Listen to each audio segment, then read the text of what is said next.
sa mar weche mag ohala wadhi nyime gi weche manyien. Kambi maloso weyni mag stima mar East African Cables kuom tudruok kod kambi mar Media Services otimo puonj ne oganda mar geng'o midhiero ma ikelo kod weyni mag sitima e alwora ma Nyanza. Kambi mar East African Cables ong'ere kod uso mar weyni ma opuodhi e pacho ka kod pinje maoko. Jatatije mar uso ne kambino Laktar Gerald Gatitu ojiwo ni piny Kenya ni e lai makare mar gedo miyo nitie dwaro mar oganda mondo ti kod weyni ma opuodhi. Gatitu omedo ni weyni ma ok opuodhi keto ngima oganda kama rach ka ojiwo jok magedo mondo tudre kod gedo weyni makare. Puonj ma kamano ne otimore gwenge ma Nyanza kama johera mag nyakalondo motelo e alwora mar Ramogi FM noyudo thuolo mar somo.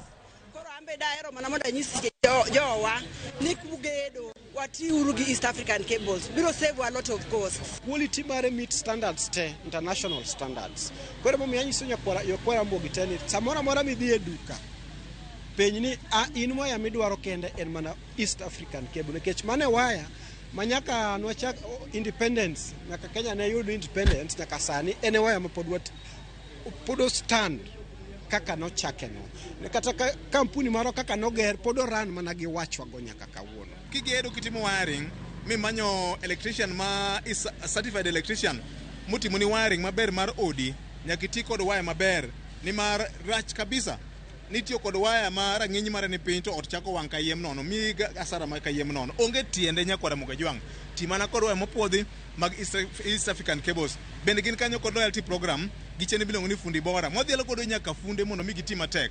Apiko nitiere kanyo, airtime nitiere kanyo, TV nitiere kanyo kod gik mang'eny mathoth to maduong' moloyo kambi